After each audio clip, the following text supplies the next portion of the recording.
Hello എല്ലാ പ്രിയപ്പെട്ട കൂട്ടുകാർക്കും ഇൻസൈറ്റ് ലേണിംഗ് അക്കാദമിയുടെ മറ്റൊരു പുതിയ മാത്സ് ക്ലാസ്സിലേക്ക് സുസ്വാഗതം. അപ്പം നമ്മൾ ഇന്നിവിടെ SLC മാത്സിന്റെ ഏറ്റവും ലാസ്റ്റ് ചാപ്റ്റർ ആയിട്ടുള്ള സ്റ്റാറ്റിസ്റ്റിക്സ് സ്ഥിതി വിവരക്കണക്ക് എന്ന ചാപ്റ്ററിലെ വളരെ വളരെ ഇമ്പോർട്ടൻ്റ് ആയിട്ടുള്ള ഒരു സെക്ഷനാണ്, ഒരു ക്വസ്റ്റ്യൻ ആണ് ഇന്നിവിടെ ഡിസ്കസ് ചെയ്യാൻ വേണ്ടി പോകുന്നത്. അപ്പോൾ വളരെ അധികം കെയർഫുൾ. ചോദ്യം ഇതാണ്. എന്താണ് ചോദ്യം? ഒരു സ്ഥാപനത്തിലെ തൊഴിലാളികളുടെ എണ്ണം പ്രായമനുസരിച്ച് പട്ടികപ്പെടുത്തുകയാണ് ചുവടെ. Okay, the ages of workers of an organization are arranged as follows. കുറേ തൊഴിലാളികളുടെ അവരുടെ പ്രായം വന്നിട്ടുണ്ടല്ലേ. A question.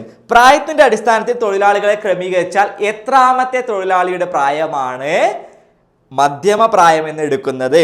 If the workers are arranged in order of their wages, the wage of which worker is taken as the median age? വളരെ എളുപ്പമാണ്. എന്ത് ചെയ്യണം? നമ്മൾ ആദ്യം നമ്മൾ തന്നെ ഇങ്ങനെ ഒരു കോളം വരച്ച് വെക്കുക. എങ്ങനെ കോളം വരക്കണം? ഫസ്റ്റ് നമ്മൾ പ്രായം, എണ്ണം, ഏജ്, അതേപോലെ നമ്പർ ഓഫ് വർക്കേഴ്സ് പറഞ്ഞ കോളം വരക്കാം. ഇനി നമ്മൾ എന്തെങ്കിലും 30, നേരത്തെ നമ്മൾ എങ്ങനെയായിരുന്നു ഉണ്ടായിരുന്നത്? 20-30, 30-40, 40-50, 50-60, 60-70 അങ്ങനെയല്ല ഉണ്ടായിരുന്നത്. അതിന് ചെറിയൊരു മാറ്റം വരുത്തണം. 20-30 ആണെങ്കിൽ നമ്മൾ അതിനെ എങ്ങനെ മാറ്റി ചെയ്യണം?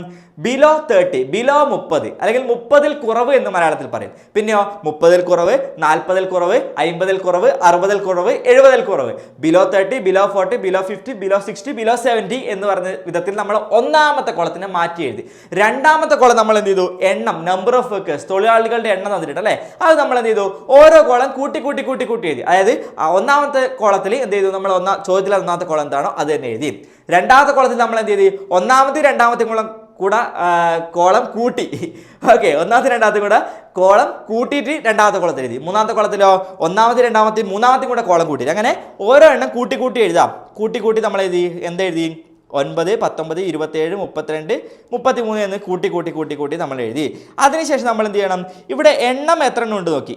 n = ഇവിടെ അവസാനം കിട്ടുന്ന നമ്പർ ഏതാണോ അതാണ് ഈ എണ്ണം. അപ്പോൾ അവസാനം എത്ര കിട്ടി? അവസാനം 33 അല്ലേ കിട്ടിയത്? 33 എണ്ണാണ് ഉള്ളത്. 33 എന്ന് വെച്ചാൽ ഒറ്റ സംഖ്യയല്ലേ? ഓഡ് നമ്പർ അല്ലേ? ഒറ്റ സംഖ്യ ആണെങ്കിൽ എത്രാമത്തെ ആളുടെ പ്രായമാണ് മീഡിയൻ ഏജ്? മീഡിയൻ എന്ന് വെച്ചാൽ എന്താ? മധ്യമം എന്ന് വെച്ചാൽ എന്താ? നടുക്കുള്ളത് എന്നാണ് മധ്യമത്തിന്റെ അർത്ഥം. ഓക്കെ, അപ്പോൾ മീഡിയൻ ഏജ് എന്ന് വെച്ചാൽ എന്താണ്? നടുക്കുള്ള ആളുടെ പ്രായം എന്നാണ് അർത്ഥം. ഓക്കെ, അപ്പോൾ 33 ആൾ നിരന്ന് വെക്കുന്നുണ്ടെങ്കിൽ എത്രാമത്തെ ആളായിരിക്കും നടുക്കുള്ള ആൾ? എങ്ങനെ കണ്ടുപിടിക്കും നമ്മൾ? ഓക്കെ, 3 ആളാണുള്ളെങ്കിൽ എത്രാമത്തെയാണ് നടുക്കുള്ളത്? 1, 2, 3. 3 ആളുള്ളെങ്കിൽ എത്രാമത്തെ ആളാണ് നടക്കുന്നത്? 1, രണ്ടാമത്തെ ആളല്ലേ? അപ്പൊ എങ്ങനെ കിട്ടി നമുക്ക്? 3 ആളാണ് ഉള്ളതെങ്കിൽ 3നോട് 1 കൂട്ടുക, 4, 4ന്റെ പകുതി 2. അപ്പൊ രണ്ടാമത്തെ ആളാണ് നടുക്കുള്ളത്. അങ്ങനെയാണെങ്കിൽ 33 ആളാണ് ഉള്ളതെങ്കിൽ എത്രാമത്തെ ആളായിരിക്കും നടുക്കുള്ളത്? എങ്ങനെ കണ്ടുപിടിക്കും? 33നോട് 1 കൂട്ടുക, എത്ര കിട്ടും?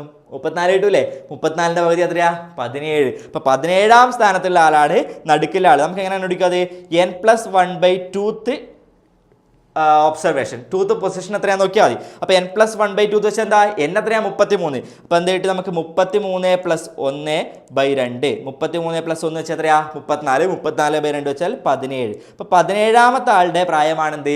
മീഡിയൻ ഏജ്, മധ്യമ പ്രായം. അപ്പോൾ ഈ ക്വസ്റ്റ്യൻ ആൻസർ വളരെ സിമ്പിളായിട്ട് ഒറ്റ മിനിറ്റിനുള്ളിൽ നമ്മൾ കണ്ടുപിടിച്ചു. ഇനി രണ്ടാമത്തെ ചോദ്യത്തിലേക്ക് പോകാം. B question. എന്താണ് ബി ക്വസ്റ്റ്യൻ എന്ന് പറയുന്നത്? മീഡിയൻ ഏജ്, മധ്യമ പ്രായം കണക്കാക്കാന്നല്ലേ ചോദിക്കുന്നത്. ഇനി നമ്മൾ എങ്ങനെ കണ്ടുപിടിക്കുക? നോക്കിയേ, ഈ 17 എന്ന് പറഞ്ഞിട്ട് നമുക്കിപ്പോൾ കിട്ടിയ നമ്പർ ഇല്ലേ? ഈ 17 എന്ന് പറഞ്ഞിട്ട് നമുക്കിപ്പോൾ കിട്ടിയ നമ്പർ ഇവിടെ ഈ കോളത്തിനകത്ത് ഏത് 2 നമ്പറിന് ഇടയ്ക്കാണ് വരുന്നത് നോക്കിയാൽ. 19ന്റെയും 9ന്റെയും ഇടയ്ക്കല്ലേ 17 വരുന്നത്? അപ്പോൾ നമ്മൾ എന്ത് ചെയ്യണം എന്ന് വെച്ചാൽ ഈ 19, 9 ഇൻക്ലൂഡ് ചെയ്യുന്ന വിധത്തിൽ ഇങ്ങനെ ഒരു ബോക്സ് വരച്ച് വെക്കാം. ഇങ്ങനെ ഒരു ബോക്സ് വരച്ചതിന് ശേഷം നമ്മൾ എന്ത് ചെയ്യണം? ഇവിടെ മേലെ മൂലക്ക് എത്രയാണോ ഉള്ളത് അതിന് നേരെയുള്ള നമ്പർ നോക്കുക. അപ്പം എന്ത് ചെയ്യണം? നമ്മൾ മേലെ മൂലക്ക് എത്രയുള്ളത്? 9 അല്ലേ ഉള്ളത്? അപ്പം നമ്മൾ എന്ത് ചെയ്ത്? x9 = 9, 9ാം സ്ഥാനത്തുള്ള ആളുടേത് എത്രയാണ്? അതിന് നേരെ എത്രയുള്ളത്? 30 അല്ലേ? അപ്പോൾ അതിന് നേരെയുള്ളത് എത്രയാണ്? 30. അത് എഴുതി. അപ്പം x9 = 30, 30 എന്ന് എഴുതി. ഓക്കെ, അടുത്ത സ്റ്റെപ്പിൽ നമ്മൾ എന്ത് കണ്ടുപിടിക്കണം വെച്ചാൽ ഇതിൻ്റെ പൊതുവ്യത്യാസം, കോമൺ ഡിഫറൻസ് കണ്ടുപിടിക്കണം. എന്താണ് കോമൺ ഡിഫറൻസ് വെച്ചാൽ? പൊതുവ്യത്യാസം എന്ന് വെച്ചാൽ ഡി അല്ലേ? അപ്പോൾ ഡി ആണ് നമുക്ക് കണ്ടുപിടിക്കേണ്ടത്. അപ്പോൾ എന്താണ് പൊതുവ്യത്യാസം കണ്ടുപിടിക്കേണ്ട ഇക്വേഷൻ? എന്താ നമ്മൾ സാധാരണ ഉപയോഗിക്കുന്നത്? എന്താണ്? നമ്മൾ ഒന്നാമത്തെ പാഠത്തിൽ ഫസ്റ്റ് ചാപ്റ്റർ പഠിച്ചിട്ടുണ്ടാവും. ഇന്നലെ പഠിച്ചത് ഇവിടെ ഓർമ്മയില്ല. പിന്നെ അല്ലേ മാസങ്ങൾക്ക് മുമ്പ് പഠിച്ച ഫസ്റ്റ് ചാപ്റ്ററിലത്തെ അല്ലേ? അതല്ലേ ഓർക്കുന്നത്?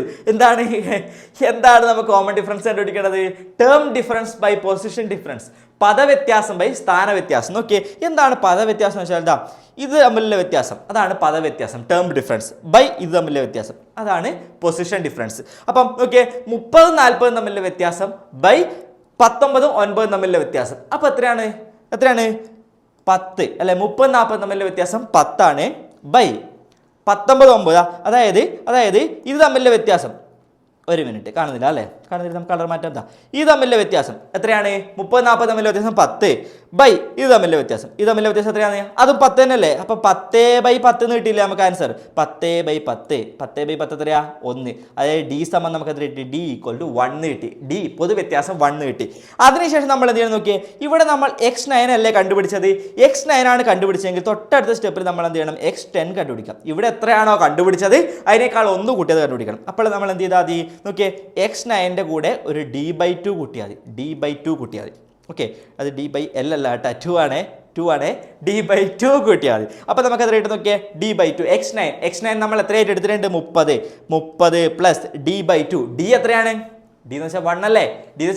അപ്പോൾ 1/2. d/2 വെച്ചാൽ 1/2 അല്ലേ? അപ്പോൾ 30ൻ്റെ കൂടെ 1/2 കൂട്ടാം. 1/2 വെച്ചാൽ എത്ര? അരയല്ലേ?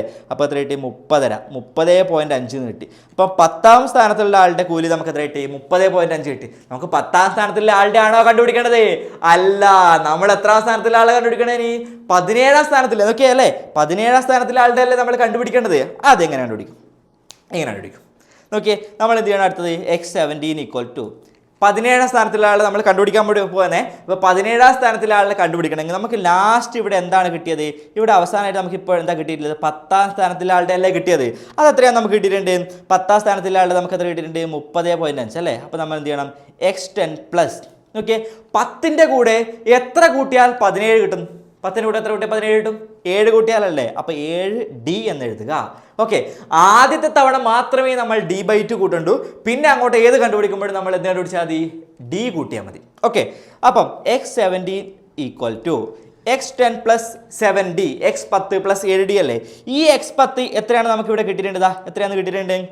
ഞാൻ വേറൊരു കളറിൽ വരക്കതാ. x10 ഇവിടെ എത്രയാണെന്ന് കിട്ടിയിട്ടുണ്ട്? 30.5 കിട്ടിയിട്ടില്ലേ? അപ്പോൾ നമ്മൾ എന്ത് ചെയ്ത്? x10 equal 30.5 plus 7 into D.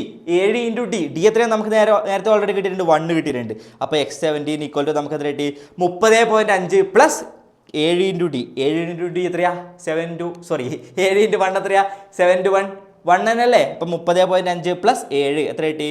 37.5. വളരെ എളുപ്പത്തിൽ ആൻസർ കിട്ടിയില്ലേ? സംഭവം സിമ്പിൾ, കഴിഞ്ഞു.